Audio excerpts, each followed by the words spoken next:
syukur kita, pujian kita. Terima kasih Tuhan Yesus. Kami sungguh bersyukur. Kasih setia-Mu tidak pernah meninggalkan setiap kami Tuhan. Haleluya. Engkau adalah bagianku. Ku berharap padamu. Jiwaku mencari-Mu, menantikan-Mu. Hidupku penuh kebaikan-Mu. Engkau adalah bagianku. Ku berharap padamu. Jiwaku mencari-Mu, menantikan-Mu. Hidupku penuh kebaikan-Mu. Kasih setia Tuhan tak berkesudahan, tak habis-habisnya rahmat-Nya, selalu baru setiap pagi, baru setiap hari, besar kesetiaan-Mu.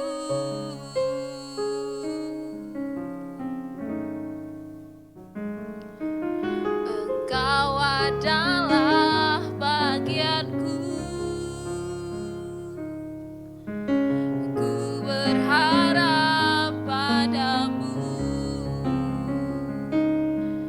Jiwaku mencari-Mu, menantikan-Mu.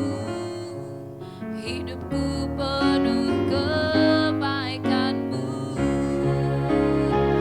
Kasih setia Tuhan tak berkesudahan, tak habis-habisnya rahmat-Nya, selalu baru setiap pagi, baru setiap hari, besar kesetiaan-Mu. Kasih setia Tuhan tak berkesudahan, tak habis-habisnya rahmat-Nya, selalu baru setiap pagi, baru setiap hari, besar kesetiaan-Mu. Besar kesetiaan-Mu Tuhan. Besar kesetiaan-Mu.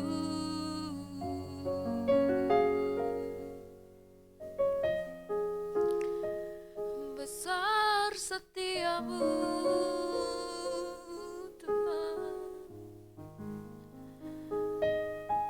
Oh, ku bersyukur.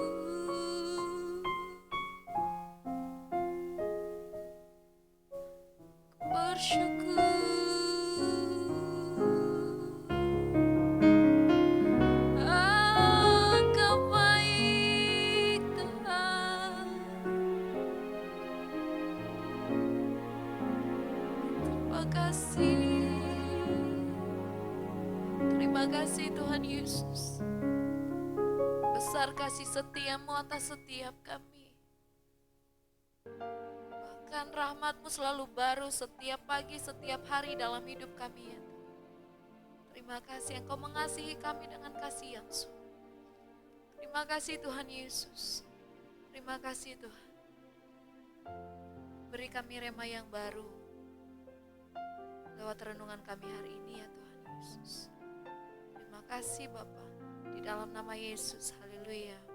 Amin. Shalom Bapak Ibu dan Saudara-saudari, kita berjumpa kembali dalam sesi intim dengan Allah yang pada hari ini berjudul Ibadah yang Sejati. Firman Tuhan yang akan kita pelajari bersama terdapat pada Mazmur 50, 53, 60, dan 75 dengan perhatian khusus pada Mazmur 50 ayatnya yang pertama sampai dengan ayatnya yang ketujuh. Demikianlah firman Tuhan yang terdapat dalam Mazmur 50, ayatnya yang pertama sampai dengan ayatnya yang ketujuh. Mazmur Asaf. Yang Maha Kuasa Tuhan Allah berfirman dan memanggil bumi dari terbitnya matahari sampai kepada terbenamnya. Dari Sion puncak keindahan Allah tampil bersinar. Allah kita datang dan tidak akan berdiam diri. Di hadapannya api menjilat, sekelilingnya bertiup badai yang dahsyat. Ia berseru kepada langit di atas dan kepada bumi untuk mengadili umatnya.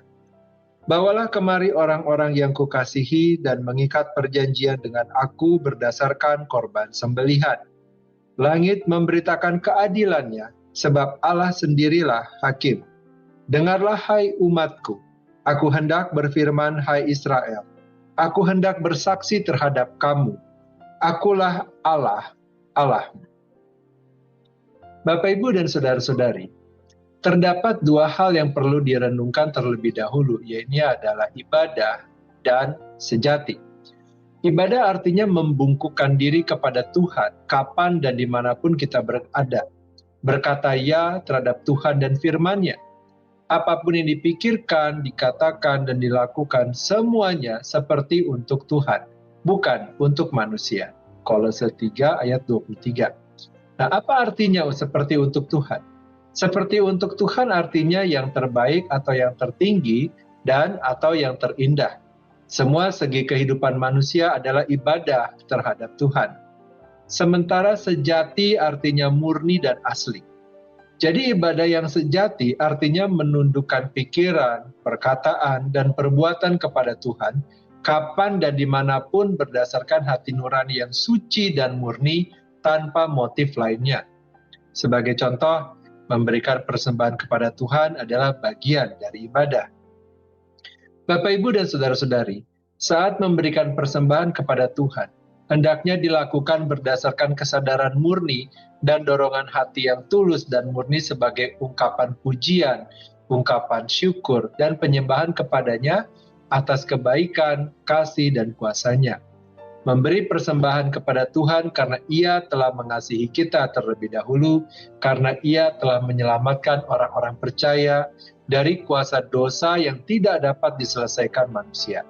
Karena Ia telah membebaskan kehidupan kita dari perbuatan dosa. Persembahan akan menjadi salah jika persembahan yang dipersembahkan itu untuk mengharapkan berkat Tuhan yang lebih besar. Tuhan telah menganugerahkan yang paling dibutuhkan manusia berdosa, yakni keselamatan kekal.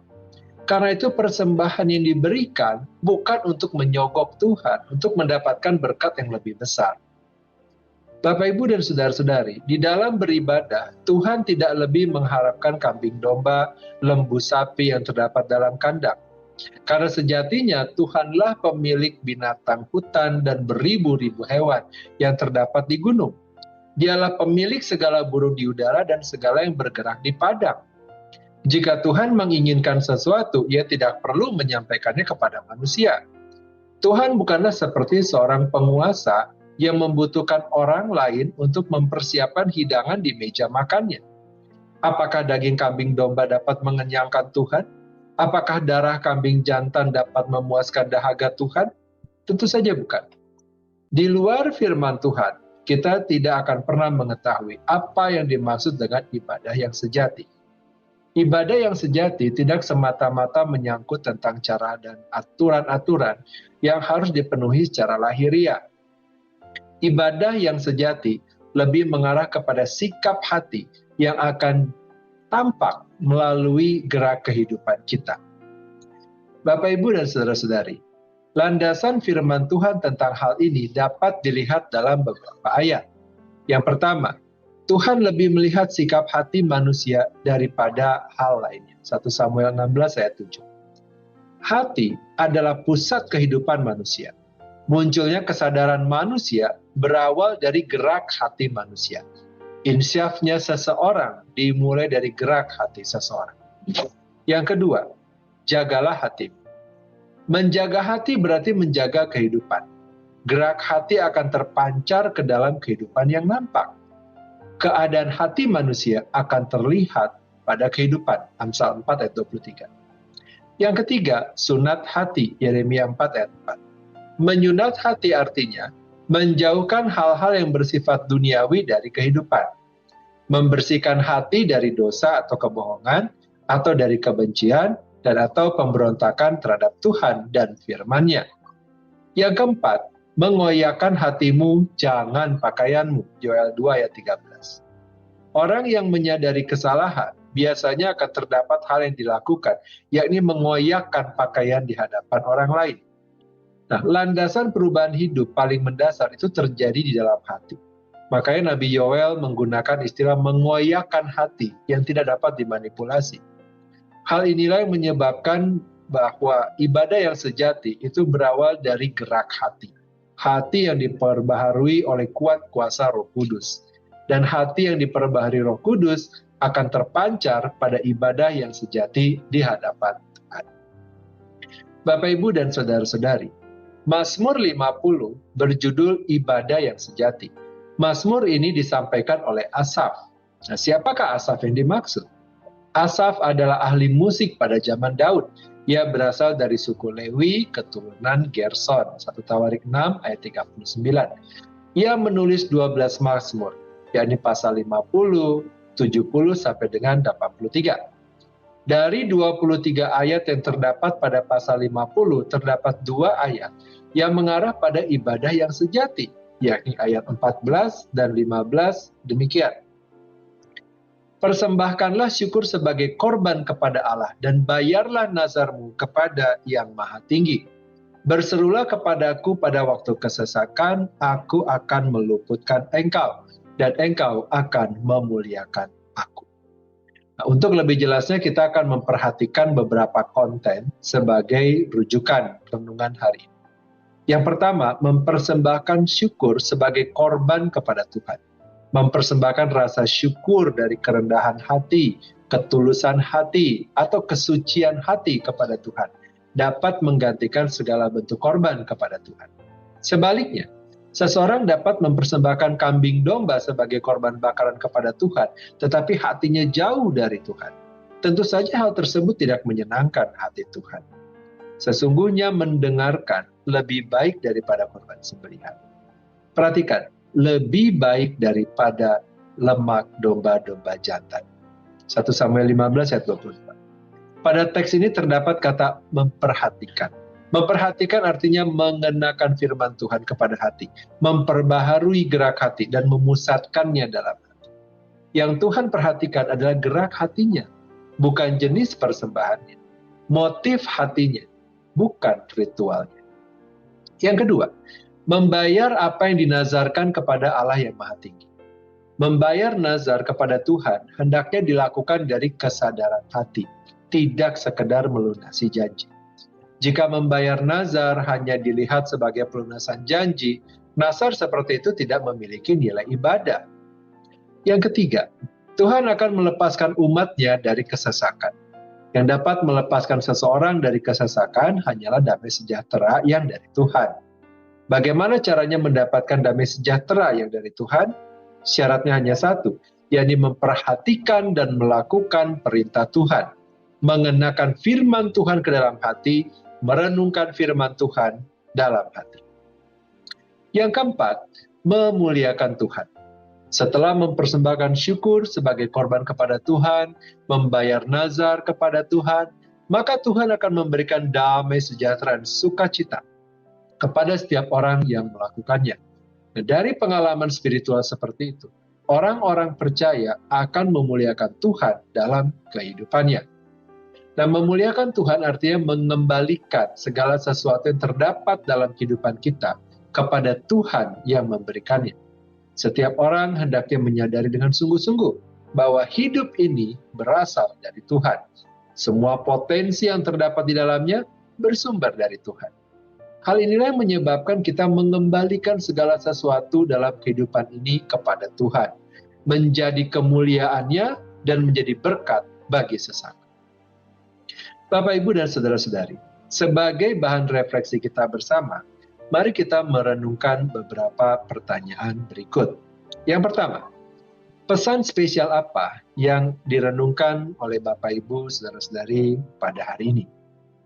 Yang kedua, hal apa yang paling sering muncul untuk menghalang-halangi ibadah Bapak, Ibu, saudara-saudari kepada Tuhan? Yang ketiga, bagaimana cara Bapak, Ibu, saudara-saudari untuk mengatasinya? Dan yang keempat, bagaimana seharusnya kita melaksanakan ibadah yang sejati? Mari kita berdoa. Bapa yang baik, kami bersyukur untuk firman Tuhan dan renungan yang telah kami baca dan dengarkan pada hari ini. Firman Tuhan kembali mengingatkan kami kembali akan esensi dari ibadah yang sejati. Biarlah Roh-Mu yang kudus memimpin kami sehingga kami dapat benar-benar menyadari arti dari ibadah yang sejati dan kami dapat menerapkannya di dalam hidup kami. Berkatilah juga ya Tuhan ketika kami membaca firman Tuhan di dalam Mazmur 50, 53, 60, dan 75. Dan biarlah firman-Mu yang berbicara secara pribadi kepada setiap kami.